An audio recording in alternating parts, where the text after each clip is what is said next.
เอายาวประมาณนี้นะใช้ห่วงวิ่งมาทับบนเส้นหลักแล้ววิ่งไปข้างล่างมาข้างบนนะครับหลังจากนั้นสอดห่วงจากข้างหลังมาข้างหน้าเราก็จะได้ประมาณนี้หลังจากนั้นเราก็ใช้เชือกวิ่งเนี่ยนะหมายถึงว่าห่วงวิ่งเนี่ย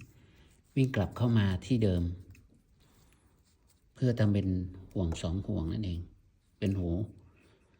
ลักษณะนี้แล้วก็วิ่งห่วงเข้าไปครอบกับห่วงคู่ที่อยู่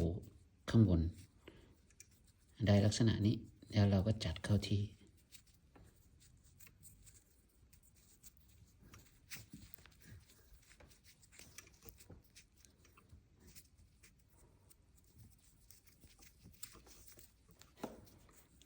เราก็จะได้ห่วงคู่ Figure 9 on a bike